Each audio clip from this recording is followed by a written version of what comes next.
हर इंसान का एक सपना होता है कि वो जीवन में सफलता को कैसे हासिल करे। जब से इंसान धरती पर आता है तो उसके माँ बाप सपने लेते हैं कि हमारे बच्चे का जीवन सफल हो,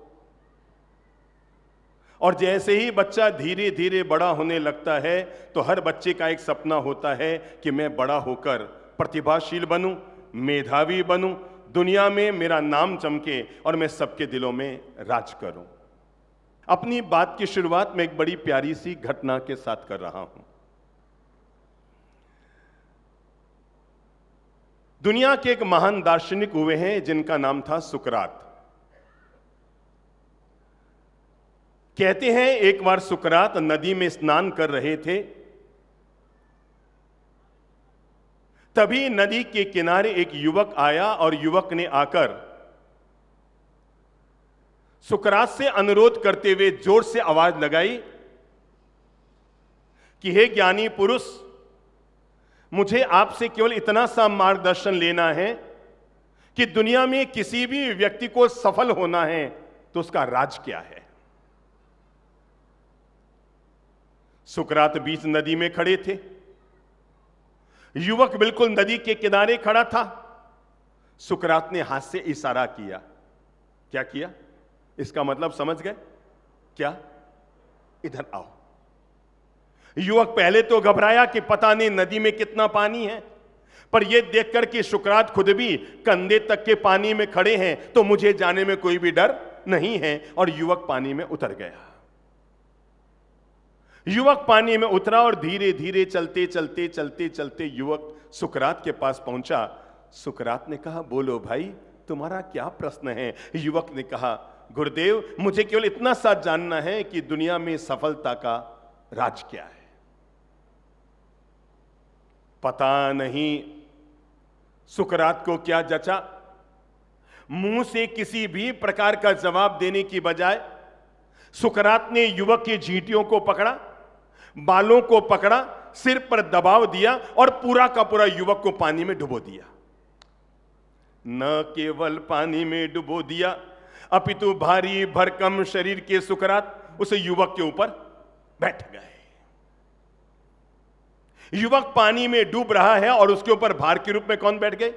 भारी भरकम शरीर के सुकरात बैठ गए। युवक ने अपने आप को बचाना चाहा, उसे लगा मैं कोई गलत आदमी के संपर्क में आ गया हूं। अरे मैं तो प्रश्न का जवाब मांगने आया और ये मुझे जान से ही मारने को उतारू हो गए हैं। आप सोच सकते हैं कि एक व्यक्ति पानी में डूब रहा है, कोई व्यक्ति उसको डुबोने में और अपना भार डाल रहा है, तो डूबता हुआ आदमी क्या करेगा? अपने आप को बचाने की कोशिश करेगा। युवक ने अपने आप को बचाने की कोशिश की, पूरी ताकत लगाई, पर पता लग गया कि उसके ऊपर जो शरीर है वो भारी भरकम सुकरात है, वो कितनी भी कोशिश कर ले पर बच नहीं पाएगा। पर युवक को लगा कि अगर अब मैंने प्रयास नहीं किया तो 1 मिनट में तो मेरे प्राण ही पानी में निकल जाएंगे। उसने अपनी ताकत लगाई। आप बुद्धि ये लगाओ कि युवक ने कितनी ताकत लगाई होगी खुद को बचाने के लिए? 10% या ज्यादा? 20% और ज्यादा तो 50% लगाई होगी। इससे भी ज्यादा ताकत लगाई, 75%। कितनी? 100 + 10%। मतलब उसने अपने शरीर में जितनी ताकत थी, तन मन प्राण आत्मा बुद्धि, शरीर के एक एक अंग, कैसे आपको बताऊं, खून के एक एक बूंद की उसने ताकत लगा दी अपने आप को बचाने के लिए। और युवक ने खुद को बचाने के लिए पूरी ताकत लगाई, पूरी भरजोर ताकत लगाकर उसने अपने आप को जोर से नीचे से धक्का मारा।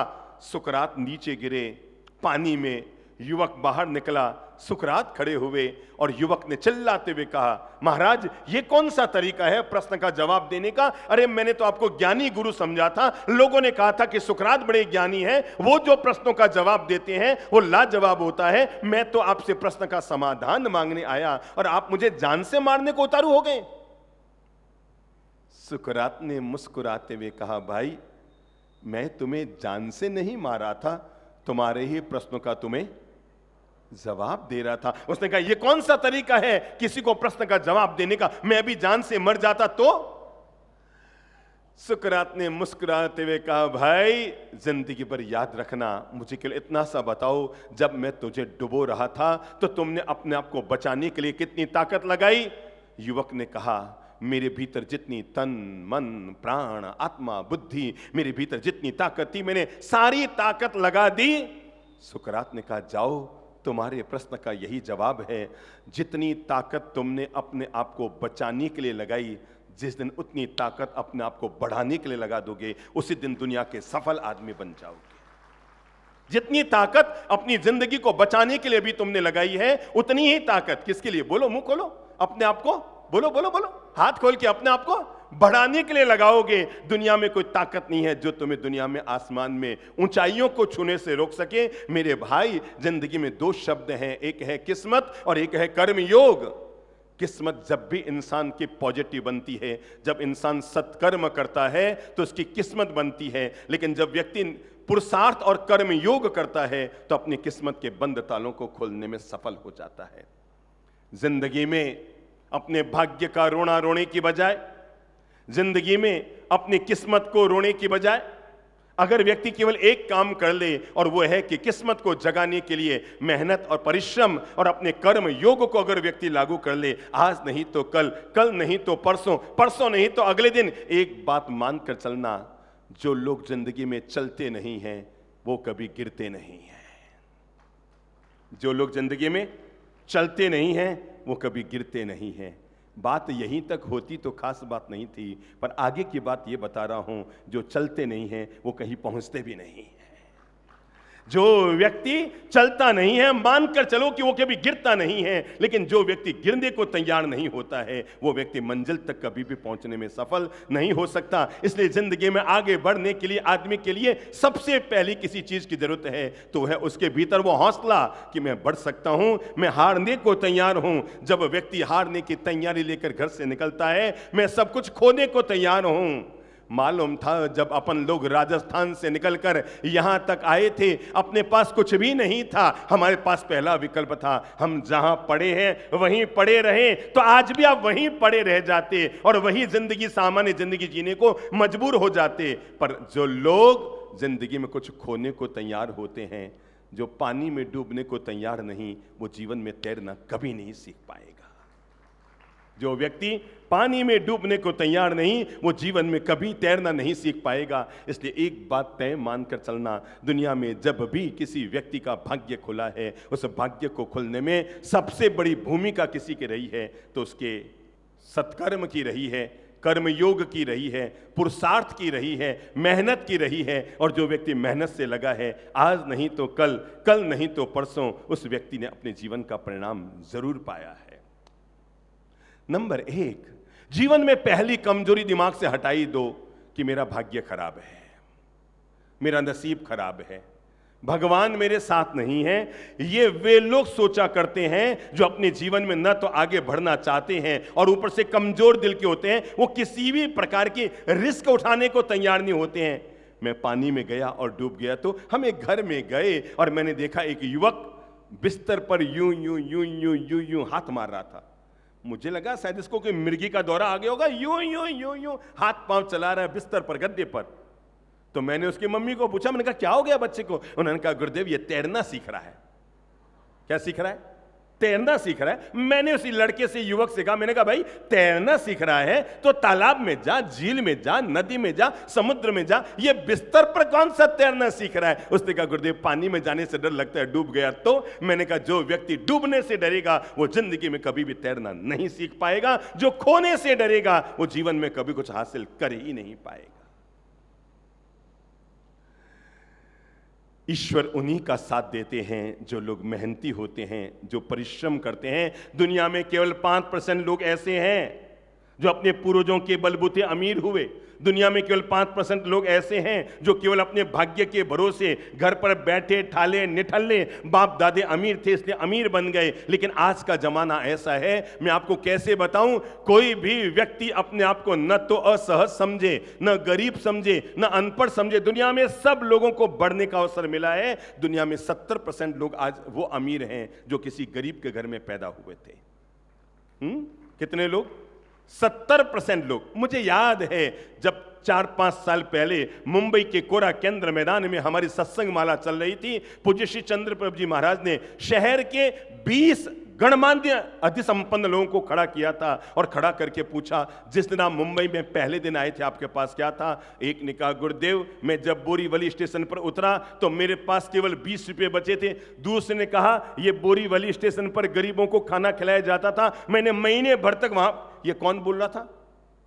जो उस समाज के सबसे अधिक संपन्न। तीसरे ने कहा, गुरुदेव मैंने यहां पर गरीबों के लिए जो खाना बनता है उसी में काम करना शुरू कर दिया। उन्होंने कहा, तू काम भी कर, पैसा भी चलता रहेगा, काम भी चलता रहेगा, तू काम कर। और ऐसे करके हमने अपने दिन की शुरुआत की। मैं जीवन का पाठ आपको यह पढ़ाता हूं, गरीब घर में पैदा होना कोई भी पाप नहीं है। गरीब घर में पैदा होना कोई भी पाप नहीं है, क्योंकि हम भी उसी घर में पैदा हुए हैं। पर जिंदगी भर तक अपने मन को गरीब बनाए रखना और जिंदगी भर तक किसी भी प्रकार का प्रयास किए बगैर बैठे ठाले निठल्ले पड़े रहना, यह जीवन के लिए जरूर अनुचित है। मैं आज के कुछ कीमिया मंत्र आपको दूं, उससे पहले एक बहुत प्यारी वो घटना जब मैं 9 साल का था तो मेरी प्यारी मां ने सुनाई थी। हो सकता है आप में से भी किसी की मां ने यह घटना आपको सुनाई हो। मेरी मां ने बचपन में मुझे यह घटना सुनाई। हो सकता है आपके मन के पुरुषार्थ को जगाने के लिए आपकी मां ने भी यह घटना आपको सुनाई हो। और घटना इतनी सी है कि 7 भाई, मां दुनिया से चली गई, पिता भी दुनिया से चले गए और 7 भाई एक नंबर के निठल्ले, निकम्मे, आलसी, प्रमादी, दिन भर घर में पड़े रहे, बस काम करने का नाम धाम नहीं। पड़ोसियों ने सोचा इनमें से किसी एक की शादी करा दें, जब जवाबदारी आएगी तो अपने आप सुधरने शुरू हो जाएंगे। पहले जमाने में कोई लड़का शैतान होता था ना, बदमाशी करता, शैतानी करता या और कुछ करता था, तो पता है घर वाले क्या करते थे? इसकी शादी कर दो, लाइन पर आ जाएगा। क्यों, सुना है ना आपने? इसकी शादी कर दो। ये जितने पुरुष सुधरे हुए हैं ना, ये ऐसे ही लाइन पर आए हुए शादी कर करके। तो माँ बाप कहते थे लड़को बिगड़ गयो, तो लोग कहते रहे ब्याह कर दे, छोड़ो लाइन पर आ जैसी। तो ऐसे ही पड़ोसियों ने कहा कि इसकी क्या कर दो, इनमें से एक भाई की शादी कर दो तो जवाबदारी आएगी, अपने आप सुधर जाएंगे। एक सुशील कन्या के साथ विवाह हो गया। बहू रानी घर पर आई। 2-4 दिन में सारा माजरा पता लग गया कि ये सारे के सारे भाई एक नंबर के निकम्मे हैं, निठल्ले हैं, प्रमादी हैं, आलसी, टट्टू हैं, कुछ भी मेहनत करने वाले नहीं हैं, दिन भर घर में पड़े रहते। 2-5-10 दिन तो भाभी ने अपने पीहर से सामान मंगा कर रोटियां खिलाई। क्या करूं, यहां तक कि उसने अपने 4 चूड़ियां भी सोने की बेची और यह सोचकर कि इन लोगों को भूखा कैसे रखो, इस घर में बहू बनकर आई हूं, उनको वो भी खिलाया। एक दिन तो ऐसा आ गया जब भाभी के गले में मंगलसूत्र लटक रहा था, उसमें जो सोने का टुकड़ा था उसने वो भी बेचा और अपने देवर और पति का पेट भरने की कोशिश की। जब घर में कुछ नहीं बचा, जब घर में कुछ नहीं बचा तो उस महिला ने अपने पति और देवरों से कहा, अगर इस तरह आप घर में निठल्ले बैठे रहे, सोचो मैं कब तक रोटियां डालूंगी। साल भर हो गया मुझे आपको रोटियां डालते हुए, अब मेरे पास कुछ नहीं है जिसे मैं बेच सकूं और आप लोगों का पेट भर सकूं। अगर आप लोगों को जिंदगी जीनी है तो घर के बाहर निकलना पड़ेगा। उन्होंने कहा, भाभी हम कुछ काम वाम करना नहीं जानते। अरे उन्होंने कहा, निकलो तो सही, अरे कहीं भी जाओ, दिन भर जाओ, शाम को वापस लौट कर आओ, जो भी काम मिले करके आ जाना, पर घर से निकलोगे तो कुछ कमाई होगी। 7 भाई निकले। पता था एक दिन अगर कमा कर ले आए तो रोज वो रवाना करेगी, जाओ। अगर आज हमने 10 रुपए कमाए तो कल वो कहेगी जाओ, आज हो सकता है 20 कमा लो। तो 7 के 7 भाई गए गांव के बाहर चौपाल में, मस्ती मारकर, कंचे खेलकर, गप्पे मारकर, दोस्तों के साथ पूरा दिन बिताकर शाम को वापस घर आए। भाभी ने पूछा, कुछ कमाई हुई? नहीं भाभी, कोई कमाई हुई नहीं, दिन भर हम तो गोता खाकर आ गए, हमें तो कुछ भी नहीं मिला, हम तो खाली के खाली आ गए। ठीक है, 3-4 दिन ऐसे ही किया। एक दिन भाभी ने कह दिया, देखो अब जा रहे हो एक बात का ध्यान रखना, अगर शाम को रोटी खानी है तो खाली हाथ मत आना, जो मिले सो ले आना, पर खाली हाथ मत आना। अब तुम्हें कुछ तो करना ही पड़ेगा। अब उन सातों भाइयों ने क्या सोचा, एक दिन कुछ ले आएंगे तो कल फिर भेजेगी कि आज भी कुछ लाओ। उन शैतान, उद्दंडी, आलसी, प्रमादु भाइयों ने शाम के समय जब घर आ रहे थे तो भाभी ने कहा है कि घर में कुछ लेके आना। क्या ले जाएं, क्या ले जाएं, क्या ले जाएं? तभी वहां पर एक मरा हुआ सांप पड़ा था। 6 फुट का लंबा डंडा उठाया, मरे हुए सांप को उस कॉर्नर से लकड़ी से पकड़ा। सोचा आज ऐसी चीज लेकर जाते हैं, कल भाभी कहेगी कि नहीं कि कुछ लेकर आना। और वो लकड़ी में सांप को उठाए हुए सांझ के वक्त अपने घर पहुंचे। दरवाजा खटखटाया, अंदर से घर की बहुरानी आई। सातों भाई बाहर खड़े थे और उसने सातों को पूछा कुछ लाए? सबने हंसते हुए कहा हाँ हाँ लेकर आए हैं, बड़ी कमाई करके लाए हैं। और ये कहते हुए सामने क्या दिखाया? सांप दिखाया, ये उठा के लाए आज हम। भाभी ने सिर पीटा, पता नहीं मेरी भी किस्मत क्या लिखी थी, किस घर में शादी करके आ गई। ठीक है, अब ले आयो तो एक काम करो, कोई बात नहीं, कुछ तो लाए, खाली हाथ तो नहीं आए, कुछ तो तुमने मेहनत की, इसको उठाओ और घर की छत पे फेंक दो। देवरों ने उस लकड़े को यूं कैसे किया, उठाओ देखो कैसे फेंका होगा, यूं उठाया और सांप सीधा मरा हुआ सांप चला गया घर की छत पर। और वो हंसी ठट्ठे करते हुए खाना खा के मस्ती मारने लगे, अब कल से तो कुछ भी नहीं लाना पड़ेगा। घटना यही पूरी नहीं हुई। किसी को याद आ रही है ये घटना? आपने मम्मी के मुंह से सुनी हो बचपन में? ठीक है, 2-4 लोगों ने सुनी है, मेरी मां ने मुझे 2 बार सुनाई, इसलिए मुझे याद है ये घटना। और नगर के राजा की पत्नी नहा रही थी। उधर क्या घटना हो रही है? नहा रही थी। आज की तरह के बाथरूम तो उस समय होते नहीं थे। 2-3 कमरों के अंदर खुली छत और उसके अंदर बाथरूम था। महारानी नहा रही थी और नहाते समय उसने अपना 9 लखा हार बाहर खूंटी पर टांग रखा था, अंदर से चिटकने लगा रखी थी। संयोग की बात, उधर से कोई पक्षी गुजरा। कौन गुजरा? पक्षी गुजरा। उसकी नजर किस पर? 9 लखा हार पर पड़ी। उसने चौंच से हार को उठाया, हवा में उड़ गया। उड़ता उड़ता जा रहा था वो कि तभी उसकी गिद्ध नजर पड़ी उस घर की छत पर जहां पर सांप पड़ा था। सोच सकते हैं मरे हुए सांप को उसने क्या किया होगा? हार तो वहीं फेंक दिया और मरे हुए सांप को उठाकर ले गया। रानी साहब का हार गायब हो गया। पूरे राजमहल में हाका हो गया, चप्पा चप्पा छान लिया गया। हार कहां गया, हार कहां गया, हार कहां गया? चप्पा चप्पा छान लिया गया, पर हार कहीं नहीं मिला तो नहीं मिला। अंततः राजा ने नगर में घोषणा कराई कि जो भी महारानी का हार लाकर देगा उसके सारे दंड माफ, उसे कुछ भी नहीं पूछा जाएगा कि हार कहां से आया है, और उसको 1 लाख रुपए का इनाम मिलेगा। पूरे नगर में ढिंढोरा पीट दिया गया। ध्यान से सुनना इस घटना को। घटना है तो पुरानी, पर यह कहानी आपके भविष्य का निर्माण जरूर कर देगी। और पूरे नगर में ढिंढोरा पीट दिया गया। घर घर में हवा हो गई, महारानी साहब का हार खो गया, महारानी साहब का हार खो गया, महारानी साहब का हार खो गया।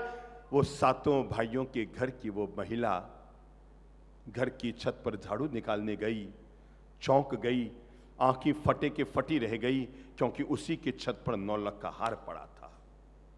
उसने हार हाथ में उठाया। मैं अगर मोहल्ले वालों को कहूं पता लगेगा, कोई विश्वास नहीं करेगा। राजा को ले जाकर दूं, राजा विश्वास नहीं करेगा, और कहीं मेरे पूरे परिवार को दंडित न कर दिया जाए। उसने अपने बिल्कुल बगल में रहने वाली, जो उसकी सबसे करीबी एक महिला मित्र थी, उसके पास गई और जाकर कहा, मैं जो बात कर रही हूं तुझ तक सीमित रहे, पर तू ही बता मुझे क्या करना चाहिए। मेरी घर की छत पर वो महारानी साहिबान का 9 लाख का हार मिला है। मुझे ऐसा लगता है कि कल मेरे देवर एक ऊंचांचलेपन में मरा हुआ सांप लेकर आए थे। मैंने कहा इसको फेंक दो, और गुस्से में आकर उन्होंने घर की छत पर फेंक दिया। मुझे ऐसा लगता है कहीं महारानी साहिब का हार कोई पक्षी वहां से लेकर उड़ा है और उसने मरे हुए सांप को तो उठाया है, हार यहीं छोड़ दिया है।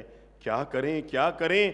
पड़ोसन ने कहा घबराने की बात नहीं, क्योंकि राजा ने घोषणा की है जिसको भी हार मिलेगा उससे कुछ पूछा नहीं जाएगा, दंडित नहीं किया जाएगा, 1 लाख का इनाम मिलेगा। और हमारा राजा बड़ा न्याय प्रिय है। वो किसी को ऐसे ही दंडित नहीं करता है, उसने पूरे मोहल्ले को इकट्ठा किया। मोहल्ले के 25-50 लोग उन सातों भाई और बहू को लेकर राजा की राजसभा में गए और राजसभा में जाकर के राजा से कहा, महाराज आपके महारानी का 9 लाख का हार मिल गया है। और यह हार उस बहू ने राजा के हाथ में दिया। राजा सकते में रह गया कि यह हार इस महिला के हाथ तक कैसे पहुंचा। महिला ने सारी सच्चाई बताई कि महाराज मेरी ये सातों भाई, मेरा एक पति और 6 देवर, ये 1 नंबर के निकम्मे, 1 नंबर के निठल्ले, 1 नंबर के प्रमादी, एक रत्ती भर मेहनत नहीं करते हैं, घर से बाहर नहीं निकलते हैं, थोड़ी भी मेहनत नहीं करते हैं। मैंने इनको धक्के मारकर घर से रवाना किया था कि कुछ न कुछ लाना, खाली हाथ मत आना महाराज। और ये उदंडे सारे लड़के मिलकर के मरा हुआ सांप लेकर आए थे। मैंने कहा इसको फेंक दो और इन्होंने उठाकर घर की छत पर फेंक दिया। महाराज मुझे ऐसा लगता है वो पक्षी जिसने भी महारानी साहिब का हार राजमहल से उठाया है, उसने सांप को तो वहां से उठा लिया और यह हार छोड़कर चला गया। महाराज गुनाह माफ हो, हमें कोई इनाम विनाम नहीं चाहिए, हमें कोई पुरस्कार आपसे नहीं चाहिए, बस आप ये महारानी साहिबान का हार उनके गले में पहना दो, उनका हार उनको मिल जाएगा, मुझे इसमें बहुत खुशी हो जाएगी। ना तो हमें दंडित किया जाए और ना हमें पुरस्कृत किया जाए, हम सम्मान लौटाने आए, आप इसे स्वीकार कर लें। राजा ने उस महिला की भोली भाली सीधी सादी बातों को सुनकर इतना ज्यादा हृदय से आनंदित हुआ, राजा इतना हृदय से खुश हुआ, उसने अपने पास में खड़े हुए भंडारी से, कोषाध्यक्ष से कहा कि अंदर जाओ और जाकर के 1 लाख रुपए लेकर आओ।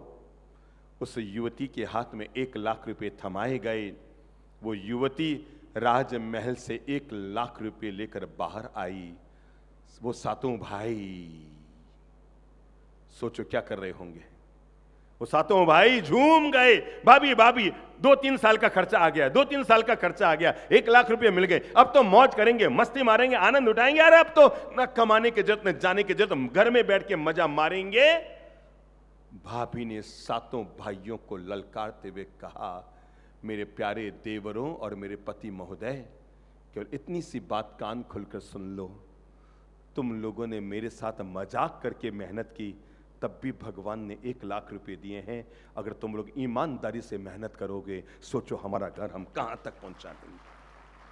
तुमने मेरे साथ क्या किया तुम लोगों ने? तो मुझे तंग और मजाक करने के लिए। पर एक बात ध्यान रखना, जिंदगी में कभी कोई मेहनत का परिणाम बेकार नहीं जाता। क्या कहा? बोलो मुंह से।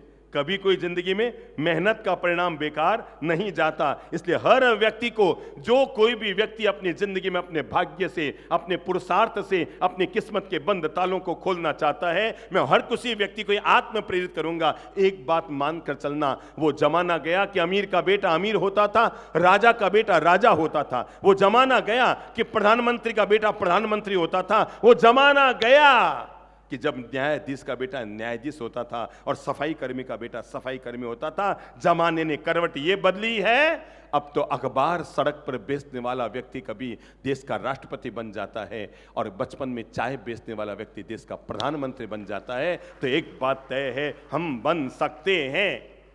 अरे मेरे भाई, सड़क पर पड़ा हुआ पत्थर भी अगर अगर अगर अगर अगर हथौड़ी और छेनी की नजर से गुजर रहा है, तो सड़क पर पड़ा हुआ पत्थर भी एक दिन मंदिर में पूजा जाता है। तो एक बात तय है, दुनिया में हर आदमी मुकाम को हासिल कर सकता है।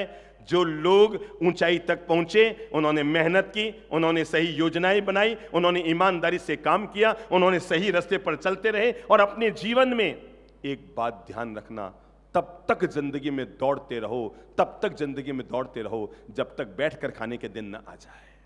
जिंदगी में तब तक दौड़ते रहो जब तक बैठकर खाने के दिन न आ जाए। और अगर तुम जवानी में दौड़ लिए हो तो बुढ़ापे में आराम से बैठकर खाने की व्यवस्था परमात्मा कर देता है। दुनिया में आज तक किसी की मेहनत कभी बेकार नहीं गई है। मैं तो हजार हजार लाखों लाख ऐसे लोगों की घटनाओं को जानता हूं जो किसी गरीब के घर में पैदा हुए, जो किसी सामान्य घर में पैदा हुए, जो किसी ऐसे घर में पैदा हुए थे जहां पर रोजी रोटी की पूरी व्यवस्था नहीं थी, लेकिन अपने महान पुरुषार्थ के बलबूते।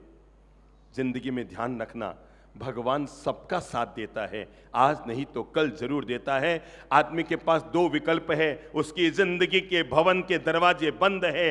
आदमी बंद दरवाजे को 1 को देखा, 2 को देखा, 3 को देखा, 4 को देखा, सारे दरवाजे बंद हैं। 99 दरवाजे आपने देख लिए बंद थे, पर आप वहीं जाकर अटक गए। आपने कहा अब कोई दरवाजा खुला नहीं है, पर अंतिम दरवाजा 100वां दरवाजा था। काश आपने अंतिम एक कोशिश और कर ली होती तो परिणाम आ जाता।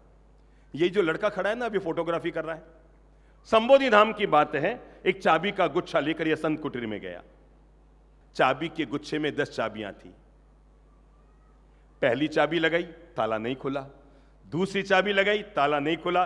तीसरी चाबी लगाई, ताला नहीं खुला। चौथी, पांचवी, छठी, सातवीं, आठवीं, 9वीं चाबी इसने लगाई, ताला नहीं खुला। ये दौड़कर मेरे पास आ रहा, आकर कहने लगा, गुरुदेव इस चाबी के गुच्छे में मैंने चाबियां लगा दी पर ताला नहीं खुल रहा है, लगता है इसमें इसकी चाबियां है ही नहीं।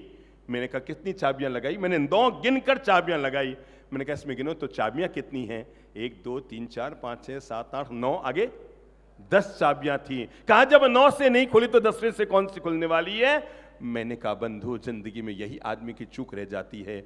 9 चाबियां लगाता है और जो असली चाबी अंतिम होती है वो हाथ से ये छोड़कर रह जाती है। जब 9 से नहीं खुला तो 10वीं से कैसे खुलेगा? सच्चाई तो यह है वो 10वीं चाबी ही ताले की असली चाबी होती है। इसलिए जीवन में ध्यान रखना, परमात्मा दरवाजे बंद करता है, जिंदगी के 99 द्वार बंद करता है, पर फिर भी एक द्वार खुला रहता है। जिंदगी के बंद दरवाजों को देखकर रोना, रोते रहना, इसी का नाम हार है। और जिंदगी में खुले द्वार की तलाश करते रहना, इसी का नाम जीत है। हर किसी व्यक्ति के जीवन में संभावनाएं शेष रहती है। चंदन घिसकर खुशबू देता है, हीरा कटकर सौंदर्य देता है, और मेहनत करो तो भाग्य भी अपना परिणाम जरूर दिया करता है। इसलिए एक बात ध्यान रखना, अगर आपके भाग्य ने आपको परिणाम नहीं दिया तो इसमें सारा दोष अकेले भाग्य का नहीं है। जरूर आपका प्रयास ऐसा गुनगुना रहा जिसने आपको परिणाम नहीं दिया। अगर आप अपने प्रयास को सघन बनाते, अपने प्रयास को मजबूत करते, आज नहीं तो कल आपका भाग्य आपको परिणाम जरूर देता। 2 अक्षर का लक, 2.5 अक्षर का भाग्य, 3 अक्षर का नसीब और 3.5 अक्षर की किस्मत होती है। पर इन सब पर 4 अक्षर की चीज भारी पड़ती है, जिसका नाम मेहनत होती है। आदमी मेहनत करता है ना, मेहनत करते करते घिसते घिसते तो पत्थर भी शिवलिंग बन जाता है। और मेहनत करते करते आज नहीं तो कल इंसान को परिणाम मिल जाता है। मैं मेहनत करूंगा, लगा रहूंगा, लगा रहूंगा, लगा रहूंगा। मुन्ना भाई जो लगन से लगा रहता है ना, दुनिया में सबको आसमान छूने के अवसर मिले हैं। कल्पना करो, नारी जाति को आगे बढ़ने का अवसर केवल 50 साल से मिला है। क्यों साहब? उसके पहले आपके दादी सा घर में घूंघट निकाल कर बैठी रहती थी। अगर 3री 4थी कक्षा भी अगर पास कर ली है बेटी ने, 4थी कक्षा तो बड़ी मुश्किल से कोई बच्ची पास कर पाती, 5वीं कक्षा, बाकी या तो स्कूल जाती नहीं थी या पहली, दूसरी, तीसरी कक्षा हुई और उसकी शादी करने की कार्य भी घर वाले शुरू कर देते थे और जिंदगी घूंघट में पूरी जिंदगी निकल जाती थी। और अगर भूल से उसके जीवन में कोई दुर्भाग्य का उदय हो जाता और वैधव्य आ जाता, उसकी जिंदगी नरक हो जाती थी। केवल 50 साल मिले नारी जाति को आगे बढ़ने के, केवल 50 साल मिले हैं। इन 50 सालों ने व्यक्ति को अगर अवसर मिले ना, तो व्यक्ति अपने अवसर का किस तरह परिणाम देता है। 50 साल मिले हैं नारी जाति को आगे बढ़ने के लिए। इन 50 सालों में नारी जाति ने वो कमाल कर दिखाया है, पुरुष से कंधे से कंधा मिलाकर मुकाम को हासिल किया है। आज दिक्कत ये हो रही है, चाहे सीए का रिजल्ट आए कि एमबीए का रिजल्ट आए कि मैट्रिक का रिजल्ट आए कि और किसी परीक्षा का रिजल्ट आए, लड़कियां 7 जगह पास करती है, लड़के 3 में रह जाते हैं। लड़कियां टॉप 10 में 7 आती है, लड़के 3 आते हैं। 50 साल का अवसर मिला, पुरुष से आगे बढ़ने लग गई। अगर ये अवसर 5000 साल पहले मिला होता तो पृथ्वी का ग्लोब का रंग कुछ और ही होता। अवसर मिलता है इंसान को और आदमी अवसर पर भरपूर उपयोग कर लेता है, आदमी जमकर मेहनत कर लेता है। तय मानकर चलो, ये कभी दिमाग में मत सोचना भगवान मुझसे नाराज है, नसीब मेरी खराब है, किस्मत मेरी खराब है, जीवन में मत सोचना। हर खराब से खराब किस्मत वाला व्यक्ति भी मानते हैं आपने पानी पूरी बनानी शुरू की तो गोलगप्पे खाने के बाद कुछ गोलगप्पे पिचके हुए रहते हैं, उन पे दही लगा कर खाते हैं, उनको क्या कहते हैं? क्या कहते हैं? पापड़ी। बस, तो अब मैं जीवन का पाठ पढ़ाता हूं। जिंदगी में याद रखना, आपने गोलगप्पे पानी पूरी बनानी शुरू की, हार मत मानना, मानता हूं कि न फूले तो गोलगप्पे और पानी पूरी न बनी, पर पानी पपड़ी बनने से तो दही पपड़ी बनने से दुनिया में कोई रोक ही नहीं सकता उसे। मानते हैं कि आप फुला न पाए और उसको पूरा पानी पूरी न बना पाए, पर पपड़ी बनने से कोई रोक नहीं सकता। मानते हैं कि आप आसमान को नहीं छू पाए, पर पहाड़ी के शिखर पर पहुंचने से दुनिया में कोई रोक नहीं सकता। कैसे आपको बताऊं, दुनिया में वे लोग जो सामान्य घर में पैदा हुए, धीरूभाई अंबानी, चलो एक एक का नाम लो, जो नकार दिए गए थे जिंदगी में, लेकिन व्यक्ति ने अपनी सोच को बड़ा बनाया, नजरिए को बड़ा बनाया, मानसिकता को बड़ा बनाया और जीवन में मुकाम और मंजिल को हासिल किया। नंबर 1 धीरूभाई अंबानी। पता है 12वीं तक पढ़े थे, जिस पेट्रोल पंप पर नौकरी करते थे, पेट्रोल भरने का काम करते थे, उन्होंने उनको नौकरी से निकाल दिया और निकालते समय कहा तू कुछ भी नहीं बन पाएगा, तू काम करने लायक है ही नहीं। युवा अवस्था में, किशोर अवस्था में, बचपन में पेट्रोल पंप से नौकरी से निकाल दिया गया व्यक्ति अपनी मेहनत को, अपनी बुद्धि को, अपने पुरुषार्थ को साथ लेकर निकलता है और वो पेट्रोल पंप के नौकरी से निकाला हुआ व्यक्ति बढ़ते बढ़ते देश का सबसे संपन्न व्यक्ति क्या बनता है? धीरूभाई अंबानी बनता है। अरे कभी मारवाड़ की गलियों से कंधे पर तौलिया लेकर निकला हुआ इंसान, जो कभी पैदल चला था और कभी बैलगाड़ी पे चला था, और जिसके पास 2 फूटी कौड़ी भी अपनी जेब में नहीं थी, एक अकेला तौलिया लेकर जो व्यक्ति मारवाड़ की गलियों से निकला था। पर मैं आपको कैसे बताऊं, मेहनत, पुरुषार्थ और परिश्रम का परिणाम क्या होता है? परिणाम ये निकल कर आया, उस व्यक्ति ने ईमानदारी से जीवन में मेहनत की और बढ़ते बढ़ते बढ़ते बढ़ते देश का महान अमीर व्यक्ति घनश्याम दास बिरला बन गया। आदमी बनना चाहे और न बन पाए, जो व्यक्ति कभी कलकत्ता की गलियों में तबला बजाया करता था मंदिरों में और लोग उसे 1 रुपया 50 पैसा, 2 रुपया 5 रुपया तबले बजाने का दिया करते थे, और घर वालों ने, परिवार वालों ने, मोहल्ले वालों ने, परिचितों ने यह कह दिया था ये बच्चा नेत्रहीन है, भला कर भी क्या सकता है जिंदगी में? जिसके पास दोनों आंखें नहीं है वो जीवन में आदमी क्या कर सकता है? मैं आपको बताऊं, जिसके पास दोनों आंखें नहीं है वो व्यक्ति जीवन में क्या कर सकता है? अरे कल तक कलकत्ता की गलियों में तबला बजाने वाला वही व्यक्ति अपने पुरुषार्थ को जगाता है, अपनी बुद्धि को जगाता है, और दोनों आंखें खो चुका वो इंसान बढ़ते बढ़ते बढ़ते बढ़ते बढ़ते बढ़ते एक दिन मुंबई में पहुंचता है, अपने भाग्य को आजमाता है, ईमानदारी से मेहनत करता है। उसे पता था कि भगवान ने मुझे आंख नहीं दिया तो क्या हुआ, इसके अलावा पूरी जिंदगी दी है, अभी तक सांस है मेरे पास, और जब तक सांस है तब तक विश्वास है। और वो नेत्रहीन व्यक्ति बढ़ते बढ़ते बढ़ते बढ़ते देश का महान संगीतकार रविंद्र जैन बन जाता है। आदमी बनना चाहे और न बन पाए। कल तक इमली के बीजों को इकट्ठा कर करके गांव भर में, दिन भर में घूम घूम कर इमली के बीजों को इकट्ठा करके और बाजू के गांव में बोरी ले जाकर बेचता, और एक आना, कितना आना? मुंह से बोलो, एक आने में कितने पैसे हैं? 5-6 पैसे कमा कर लाता और अपनी स्कूल की पढ़ाई की व्यवस्था करता था। वो गरीब घर में पैदा हुआ इंसान भी अगर अपना जज्बा जगा ले, शब्द को मुंह से बोलना, क्या जगा ले? क्या जगा ले? जज्बा जगा ले, तो बढ़ते बढ़ते, आपको पता है एक बार उस व्यक्ति की इच्छा हो गई थी कि मैं पायलट बनता हूं। उस समय हमारे देश में पायलट बनने की परीक्षा देहरादून में होती थी। सोचा मैं देहरादून जाऊं कैसे, परीक्षा दूं कैसे? काका काकी, मामा मामी, भाई भांजा, भतीजा, बुआ, फूफा फूफी, किसी से 2 रुपया, किसी से 1 रुपया, किसी से 5 रुपया, जो हाथ लगा लेकर के और जैसे तैसे ट्रेन के टिकट की व्यवस्था करके वो व्यक्ति देहरादून गया, इस उम्मीद के साथ कि मैं पास हो जाऊंगा, अगर पायलट बन गया तो अपने घर की स्थिति को थोड़ा सा ठीक कर लूंगा। लेकिन कैसे बताएं, किस्मत कभी कभी व्यक्ति को कैसे धोखा दे जाती है। न केवल गरीब के घर में पैदा किया, अभी तो पायलट बनने की परीक्षा देने के लिए 10 परिजनों से जो धन इकट्ठा करके वो गया था, ट्रेन की टिकट की व्यवस्था करके वहां गया तो पायलट की परीक्षा में फेल हो गया। सोचा अब गांव जाऊं तो कैसे जाऊं, और गया तो उन गांव वालों को वापस रुपये कैसे चुकाऊंगा। देहरादून से केवल 45 किलोमीटर पर ऋषिकेश है। युवक ऋषिकेश आ गया। मैं घटना को लाइव कर रहा हूं, देश के महान व्यक्ति की। युवक ऋषिकेश आ गया। शाम का समय था, करीबन 7 बजे थे। गंगा जी पर आरतियां चल रही थी, सांझ पड़ रही थी, और ऋषिकेश में गंगा के किनारे वो व्यक्ति, वो युवक टहल रहा था, इधर से उधर, उधर से इधर, इधर से उधर।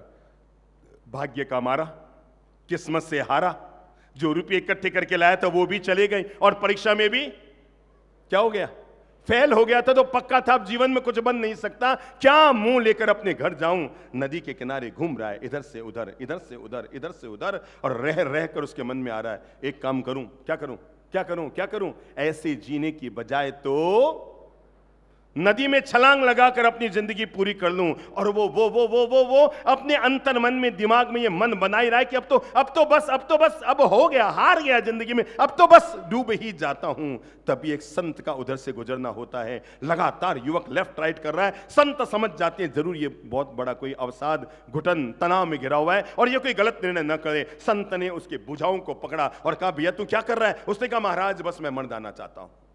क्या कहा, महाराज मैं मर जाना चाहता हूं। अरे ऐसी जिंदगी में क्या जीऊं, मैं कुछ बन नहीं सकता। भगवान ने गरीब के घर में पैदा किया, उसके बाद में मैं जैसे तैसे व्यवस्था करके देहरादून आया पायलट की परीक्षा देने के लिए, पर मैं अनुत्तीर्ण हो गया। मैं कुछ बन नहीं सकता, मैं कुछ कर नहीं सकता, मेरी जिंदगी मुझे नहीं जीनी।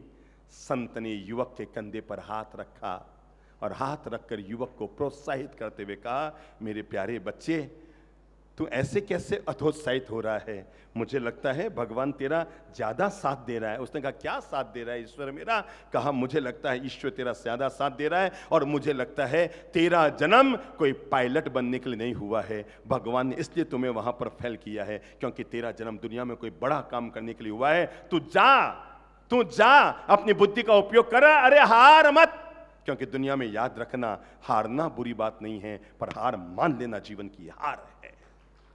हार के बाद ही जीत है। और कहते हैं संत के द्वारा प्रेरित किया हुआ वो युवक निकल पड़ा ऋषिकेश से।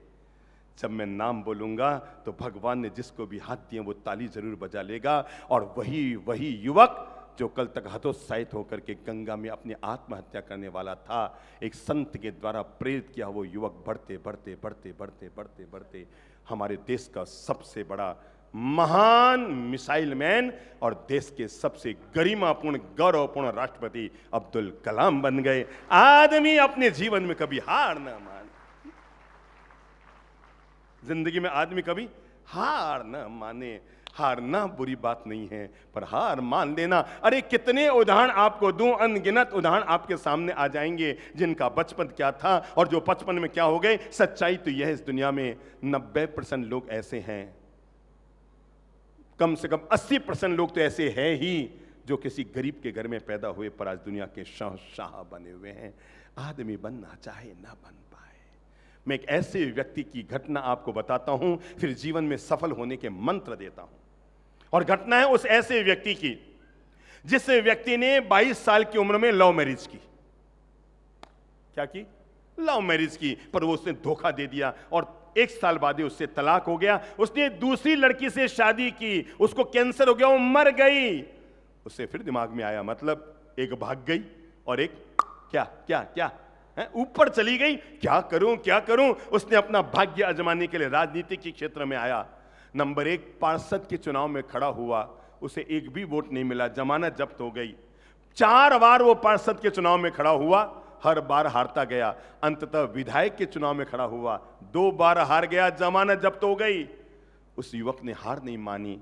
वो अमेरिका का युवक, उसने वहां पर कांग्रेस सीनेट का चुनाव लड़ा, वो वहां भी हार गया। एक दिन उसने सांसद का चुनाव लड़ा, वो वहां भी हार गया। जब वो व्यक्ति 50 साल का था, उसने देश के उपराष्ट्रपति पद का चुनाव लड़ा। कैसे आपको बताऊं, उसको एक भी वोट नहीं मिला, वो वहां भी हार गया। लोगों ने उस व्यक्ति का नाम हारूमल रख दिया। क्या रख दिया? हारू हारू। ये हर जगह हारता है, हारने के अलावा जीवन में कोई काम नहीं जानता। हारमल, हार हार हार हार हार। पर कैसे आपको बताऊं, दिन में वो हारता था और रात को जीत के सपने देखता था। दिन में वो हारता था और रात को जीत के सपने देखता था। दिन में वो हारता था और रात को जीत के सपने देखता था। 52 साल की उम्र में उस व्यक्ति ने हिम्मत की। पता तो था ही, क्या क्या मैंने कहा ना, हार जाओ पर हार मत मानो। 52 साल की उम्र में उस व्यक्ति ने अमेरिका के राष्ट्रपति पद का चुनाव लड़ा। और उस समय की राजनीतिक सामरिक व्यवस्थाएं ऐसे बदली, पार्षद के चुनाव में 4 बार हारने वाला, विधायक के चुनाव में 2 बार हारने वाला, कांग्रेस सीनेट के चुनाव में जमानत जब्त कराने वाला, सांसद के चुनाव में जमानत जब्त कराने वाला, उपराष्ट्रपति पद के चुनाव में जमानत जब्त कराने वाला, जिंदगी भर तक हारने वाला वो व्यक्ति अपने जीवन के 52 साल की उम्र में अमेरिका का गौरवपूर्ण राष्ट्रपति अब्राहम लिंकन बन जाता है। आदमी बनना चाहे केवल लगन से लगना पड़ता है। कैसे आपको बताऊं, इस शहर के हजारों लोगों ने यह सपना लिया होगा कि हम इस शहर में आए। क्यों जी, लिया था ना। कब से ले रहे थे? जब से हमें टीवी चैनलों में सुन रहे थे, जब से हम चेन्नई, बेंगलोर या आजू बाजू शहरों में आए, वहां की लहर यहां आई, जब से आप ये मोबाइलों में हमें सुन रहे हैं, हर आदमी सोच रहा था मरा सब यहां आए, मरा सब यहां आए, मरा सब यहां आए। पर एक बात तय मानकर चलो, केवल सोचने से काम नहीं होता है। व्यक्ति को क्या करना पड़ता है? क्या करना पड़ता है? पुरुषार्थ करना पड़ता है। यहां के कुछ लोगों ने मन बनाया, पुरुषार्थ किया, मुंबई आए। देखो आदमी को सफलता कैसे मिलती है। मुंबई आए ये 10-12 लोग इकट्ठे होकर आकर के बैठे बाप जी हैदराबाद चातुर्मास कीजिए। हमने कहा आप कौन से संघ से आए हैं? उन्होंने कहा हमारा कोई संघ नहीं है, हमारा कोई ट्रस्ट नहीं है, हमारी कोई संस्था नहीं है, हम तो बस आपको पसंद करते हैं और आपको निमंत्रण देने आए हैं। हम चाहते हैं आपकी पवित्र बातों से हमारे शहर के लोग लाभान्वित हो। अब हम उनमें से किसी भी बंदे को नहीं जानते थे। हमने सोचा हो सकता है मुंबई घूमने आए होंगे और सोचा एक पंथ दो काज महाराज को भी सल्टा दो, तो आ गए। रात को वहीं रुके। जैसे यहां पंडाल भरा हुआ है, वैसे ही मुंबई के कोरा केंद्र मैदान में पंडाल भरा हुआ था। तो इन लोगों ने कहा गुरुदेव हम चाहते हैं आपको मुंबई के मैदान में चातुर्मास की विनती करना चाहते हैं। इन्होंने खड़े होकर विनती की। हम तो समझ भी नहीं पा रहे थे भाई ये लोग विनती करने आए हैं, कौन है, क्या है। ठीक है आए हैं। 6 महीना बाद हम जोधपुर पहुंचे। हमारे पहुंचते के साथ ये लोग, किसी भी काम के लिए कैसे लगना पड़ता है और आदमी परिणाम कैसे पाता है। सोच तो इस शहर के हजारों लोग रहे थे कि हम आए। क्या कहा मैंने? इस शहर में जो भी हमारे पास आता ना, बाप जी हैदराबाद आवना है, बाप जी आपने हैदराबाद आवना है। मैंने रोज लागतो, न तो थारा कैसे मैं आ सका और न मैं आवा तो तू संभाल सके। बाप जी हैदराबाद आवना है, बाप जी हैदराबाद आवना है, बाप जी हैदराबाद। रोज इन बातों को सुन सुन के कान पक्के हो गए थे। हम जोधपुर पहुंचे। पहुंचते के साथ ये पहुंच गए बाप जी हैदराबाद चातुर्मासा। संयोग की बात थी कि हम तब तक संबोधित धाम के जो अध्यक्ष थे उनका व्यक्तिगत ज्यादा हम पर दबाव या आग्रह था और हमने उनको चतुर्मास की तब तक हाँ भर चुके थे। हमने कहा भाई साहब हमने इनको हाँ भर दी है, हम अगले साल देखेंगे। फिर चौमासा शुरू हुआ, फिर चौमासे में पहुंचे। चौमासा खत्म हुआ, फिर पहुंचे बाप जी हैदराबाद चौमासा। अंततः इन्होंने हैदराबाद चातुर्मास की। याद होगा उसमें कई लोग आए होंगे जब हमारे ही संघ के सुश्रावक भाई से नवरतन जी और ये सब लोग 1000 लोगों का संघ लेकर आए थे। हमने हाँ भरी। देखो किसी भी काम को करने के लिए, पाने के लिए व्यक्ति को कितना पुरुषार्थ करना पड़ता है। हमने हाँ भरी। हमने जोधपुर से अपनी पदयात्रा शुरू की। हम 750 किलोमीटर पैदल चलकर आ गए। कितने 750 किलोमीटर पैदल चलकर आ गए। और क्या आ गया था? या सबको मालूम है, कोरोना काल आ गया था। चातुर्मास स्थगित हो गया था। देश भर के सब संतों के स्थगित हुए तो तय है आने का परिणाम नहीं था, न हम आ सकते थे। चातुर्मास स्थगित हुआ। हम दोनों भाई, तीनों गुरुजन वापस जोधपुर गए। फिर रायपुर वालों ने बाजी मार ली, फिर उदयपुर वालों ने बाजी मार ली, फिर जोधपुर वालों ने बाजी मार ली। ये हर बार करते रहे। पर मैंने कहा ना, जिंदगी में कोई प्रयास कभी बिना परिणाम दिए नहीं जाता है। मुन्ना भाई लगे रहो लगन से और अंततः ये उत्साही, श्रद्धाशील इस शहर के गौरव में इन व्यक्तियों ने अंततः हमारे चातुर्मास की हाँ भराने में सफलता प्राप्त कर ली। और मात्र 3 महीने में 25 लाख कदम पैदल चलकर हम लोग जोधपुर से यहाँ तक पहुँच गए। कहते हैं ना, अगर तुम लगे रहोगे तो परिणाम जरूर आएगा। ईश्वर ने अगर हाथ दिए ना, तो इन सब लोगों के, लोक कल्याणकारी चातुर्मास समिति जिन्होंने निस्वार्थ भाव से चातुर्मास का आनंद लिया है, ताली बजाओ और कोटि कोटि अभिनंदन करो। अगर कोई भी व्यक्ति जीवन में आसमानी ऊंचाइयों को पाना चाहता है तो क्या करे? पहली बात, विश्वास ये रखो कि जिंदगी में किया गया कोई भी प्रयास कभी विफल नहीं होता है। आज नहीं तो कल, कल नहीं तो परसों, परसों नहीं तो तरसों इंसान को परिणाम दिया करता है। आपने एक नाम सुना है ना, निरमा, वॉशिंग पाउडर निरमा, दूध सी सफेदी निरमा। आपको पता है जब हम बच्चे थे अहमदाबाद में हमारा चातुर्मास था। जब हम बच्चे थे, संत बने 2-5 साल हुए थे, अहमदाबाद की शहर में हमारा चातुर्मास था। ये निरमा का मालिक करसन भाई पटेल साइकिल पर, किस पर साइकिल पर पीछे एक डिब्बा और मटका लिए चलता था, और तब भी उसने अपना नाम निरमा रख रखा था। केलिको मिल से जो कपड़े धुलने के बाद पाउडर आता था, लिक्विड आता था, 1-1 रुपया डब्बा, 1-1 रुपया डब्बा, 1-1 रुपया डब्बा बेचता था। कभी साइकिल पर चलने वाला वो व्यक्ति निरमा का मालिक बन जाता है, और कभी दिल्ली की सड़क पर जूस का ठेला लगाने वाला व्यक्ति टी सीरीज का मालिक गुलशन कुमार बन जाता है। इसलिए जीवन में एक बात हमेशा ध्यान रखना, सबके भीतर बढ़ने और बनने की संभावना है।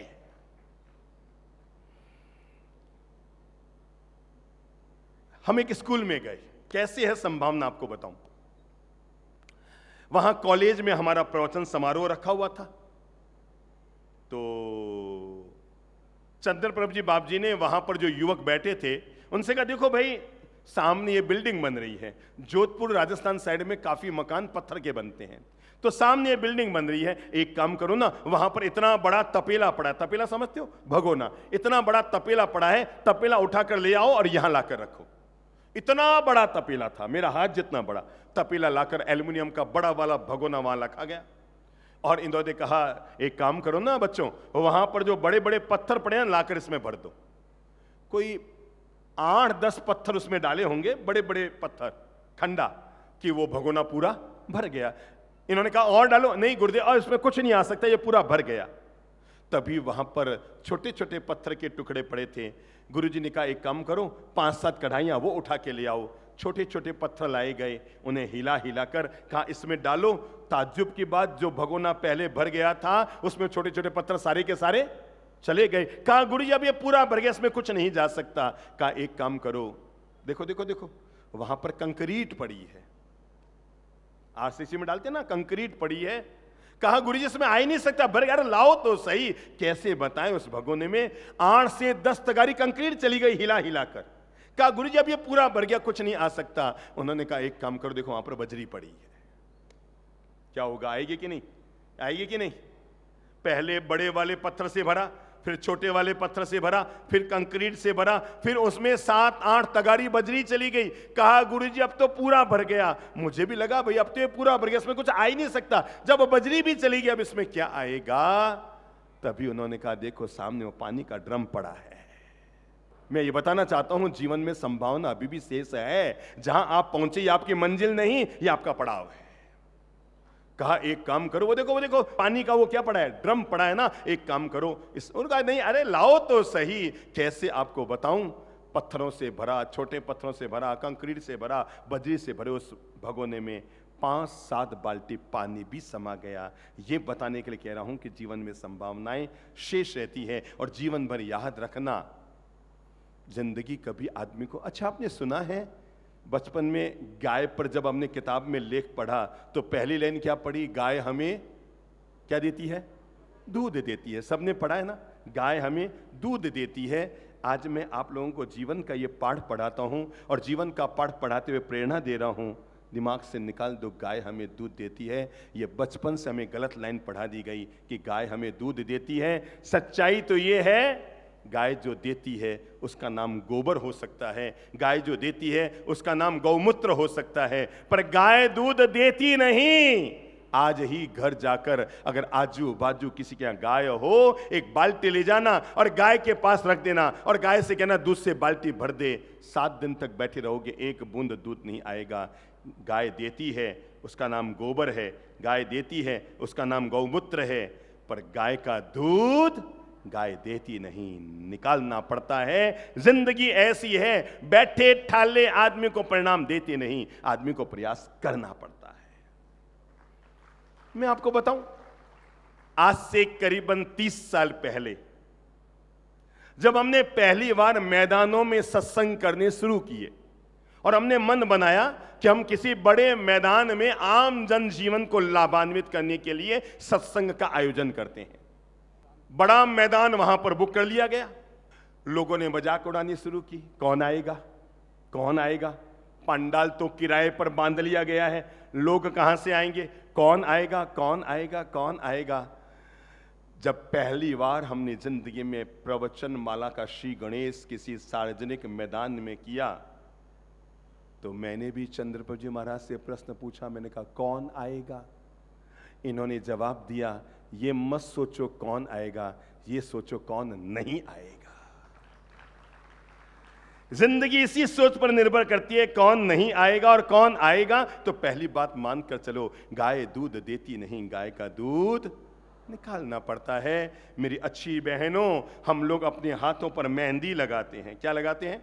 मेहंदी लगाते हैं, पर जीवन भर याद रखना, मेहंदी का रंग 7 दिन में फीका पड़ जाता है, पर आदमी अगर मेहनत करे तो मेहनत का रंग आदमी को जीवन भर अपना परिणाम दिया करता है। इसलिए अपने हाथों का उपयोग मेहंदी के लिए मत करो, कर सकते हो तो किसके लिए?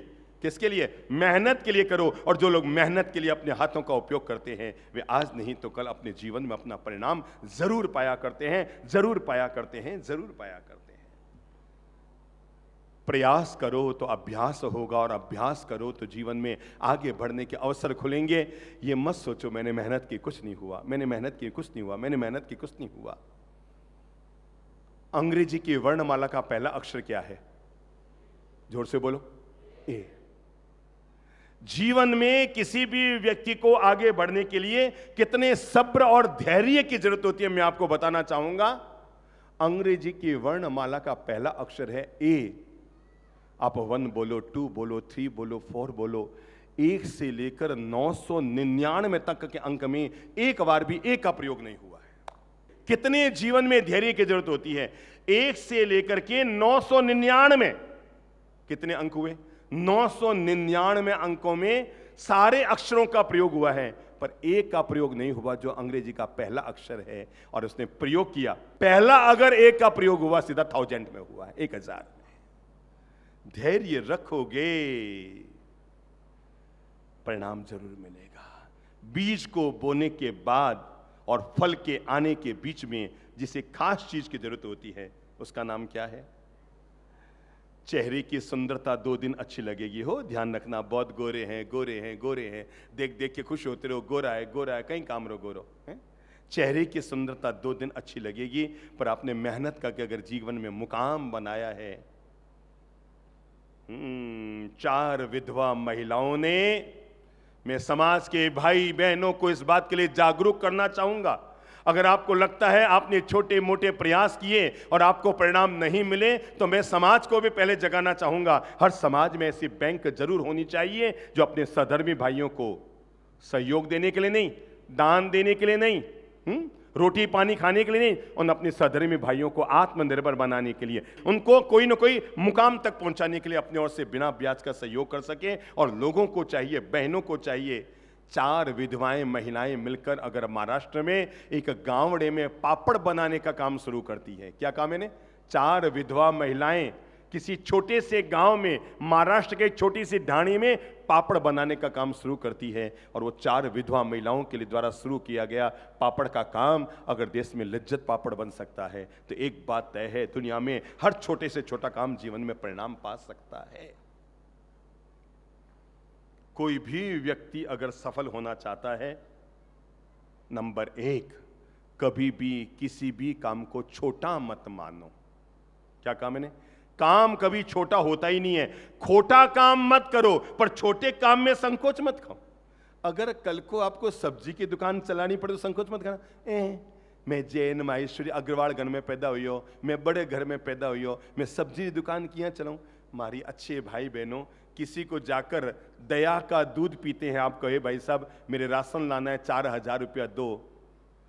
एक महिला किसी के यहाँ जाकर हाथ फैला रही है, मुझे रुपये दो, रुपये दो, रुपये दो, और दूसरी महिला जूस का ठेला चला रही है और अपने हाथ से मौसमी का जूस निकाल कर 20 रुपये एक गिलास बेच रही है और शाम को रोज 400 रुपये कमा रही है। आप जरा बताएंगे किसका भविष्य ज्यादा उज्जवल है?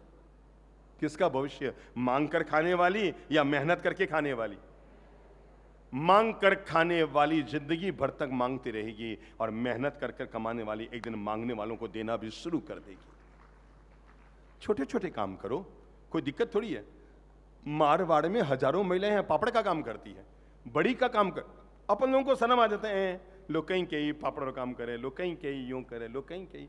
लोग कुछ नहीं कहने वाले हैं, 4 दिन तक बुद्धि लगाने वाले हैं। जिस दिन आपके पास मनी आ गया ना, क्या गया, जिस दिन मनी आ गया ना, लोग आपकी जय जयकार करने वाले हैं, तय मानकर चलना। और वही लोग आगे समाज में लाकर बैठाने वाले हैं, और वही लोग मंच पर आकर सम्मान करने वाले हैं, और एक दिन हम समाज के हीरो बनने वाले हैं। सवाल ये नहीं है कि आपने सब्जी के ठेले से काम शुरू किया कि जूस के ठेले से काम शुरू किया, आपने काम शुरू किया। और मैं आपको बताऊं, ये छोटे धंधे में लागत कम, आमदनी ज्यादा है। आपको पता है कि नहीं? मैं अपने सधर्मी भाइयों को, अपने समाज के भाई बहनों को इस बात के लिए सजग करना चाहूंगा कि अगर वे आगे बढ़ना चाहें और उनको लगता है उनके पास कोई रास्ता नहीं है, हम आपके साथ हैं और कोई न कोई ऐसा रास्ता आपके लिए निकालेंगे कि आप पांव पर खड़े हो जाएं। अरे एक बार पांव पर खड़े हो गए तो जिंदगी बड़ी आराम से जियोगे। हम लोग संबोधि धाम में थे, सच्ची घटना लाइव कर रहा हूं।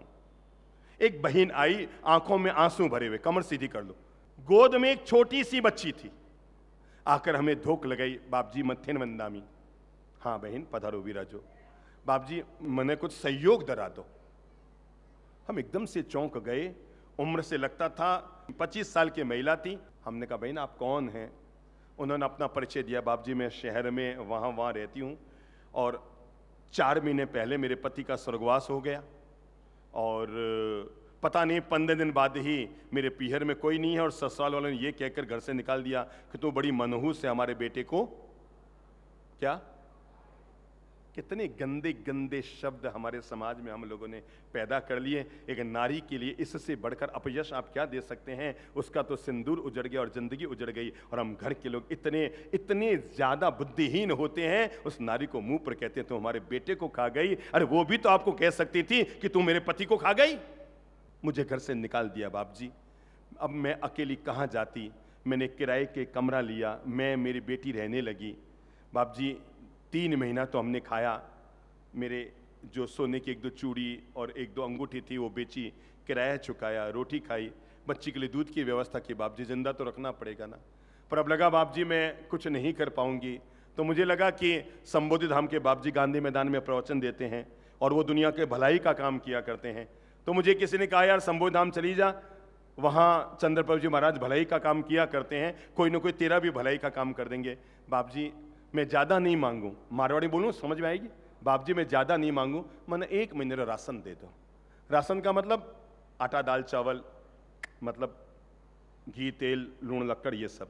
मैंने 1 महीने राशन दे दो बाप जी, हो सके भगवान मारी कोई ना कोई फिर व्यवस्था करी।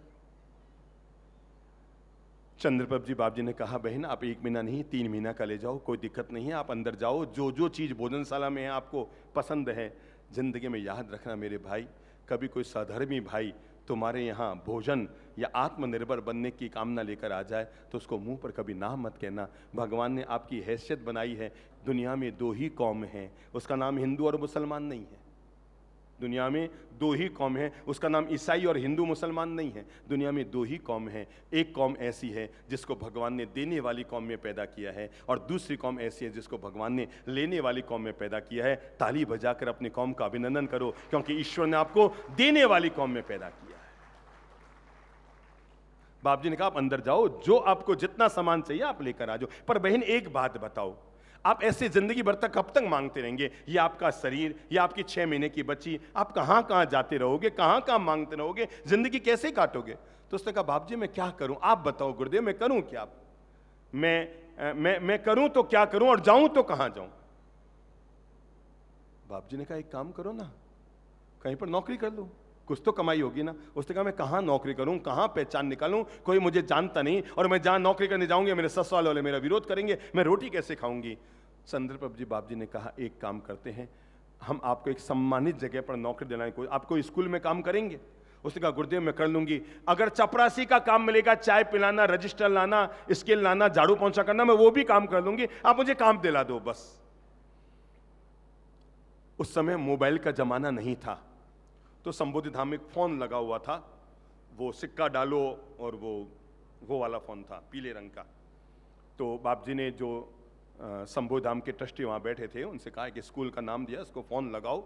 वहाँ फ़ोन लगाया और कहा गया कि इस ढंग से शंभुधाम से एक बहन आने वाली है, आप अपनी स्कूल में उनको नौकरी दे दें। उन्होंने छूटते ही जवाब दिया, साहब हमारे यहाँ तो पहले से ही ज़्यादा स्टाफ है, हमारे यहाँ जगह नहीं है। चंद्रप्रभ जी महाराज ने कहा, एक काम करो ना, इसकी तिनका हम दे देंगे, काम आप करा लो। हम नहीं चाहते हमारी समाज की कोई महिला रोज रोज किसी घर पर जाए और जाकर के मुझे राशन पानी दो, राशन पानी दो, राशन पानी दो। इसके दिल में इस बात का जरूर जज्बा रहे, मैंने पानी पिया है, दूध नहीं पिया।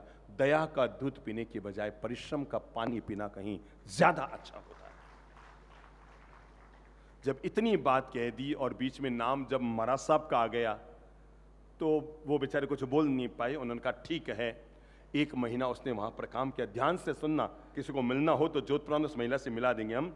उसने वहाँ पर 1 महीना काम किया और काम करने के बाद उसको महीने का वेतन मिला होगा उस समय करीबन 1100 साढ़े 1100 रुपया वेतन मिला।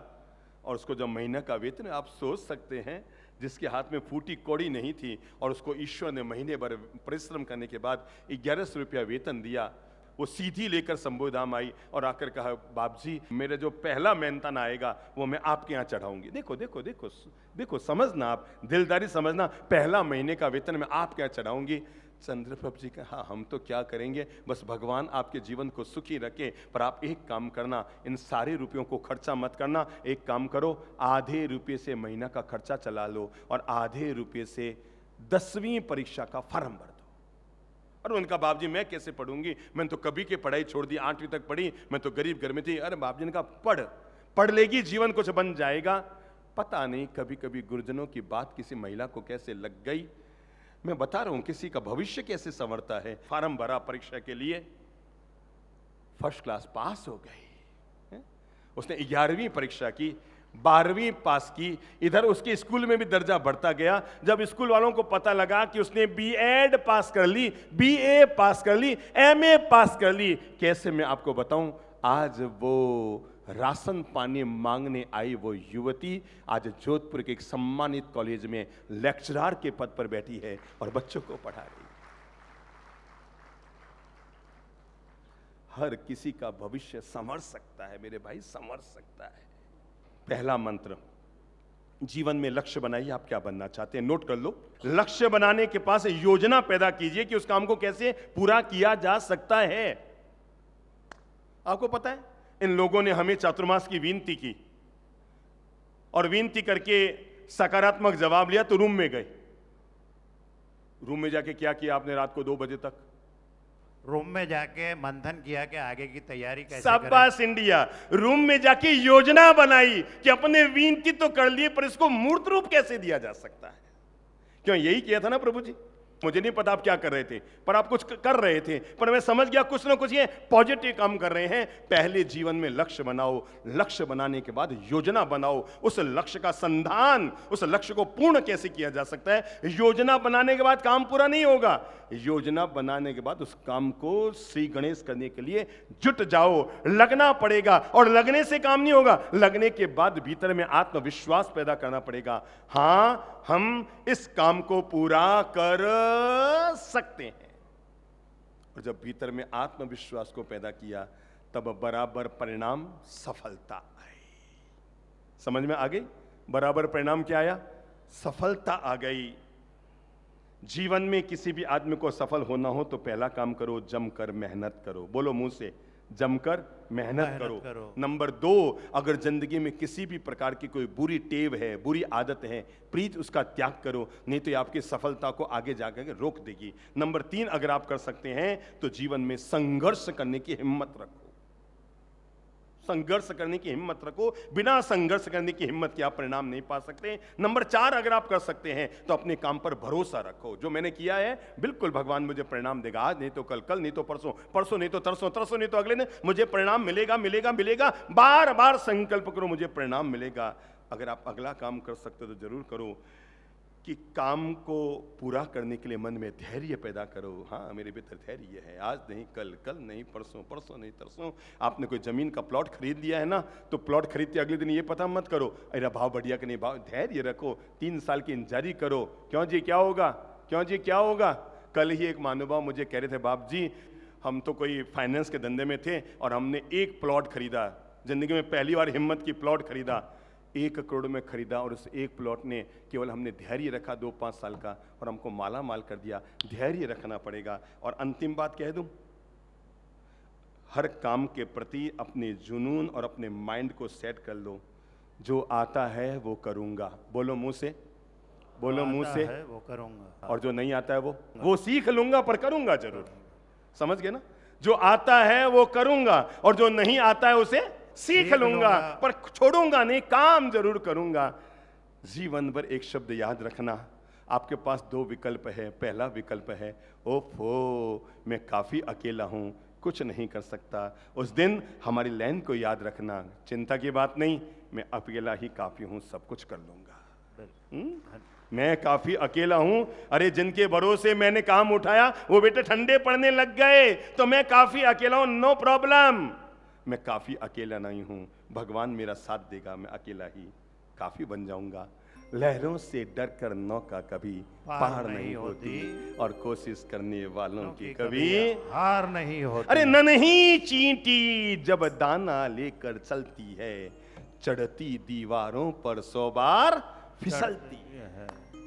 नन्ही चींटी जब दाना लेकर चलती है, चढ़ती दीवारों पर 100 बार फिसलती है। मन का विश्वास रगों में साहस भरता है, मन का विश्वास रगों में साहस भरता है। चढ़कर गिरना, बोलो बोलो बोलो बोलो, चढ़कर गिरना, गिरकर चढ़ना, चढ़कर गिरना, गिरकर चढ़ना नहीं अखरता है। मेहनत उसकी बेकार हर बार नहीं होती, मेहनत उसकी बेकार हर बार नहीं होती। बोलो बोलो बोलो बोलो, क्योंकि कोशिश करने वालों की कभी हार नहीं होती। डुबकियां सिंधु में गोता खोर लगाता है। कोई चुप मत रह जाना है, प्राण फूंकने वाले ये शब्द हैं। डुबकियां सिंधु में गोता खोर लगाता है, जा जा कर खाली हाथ लौट कर आता है।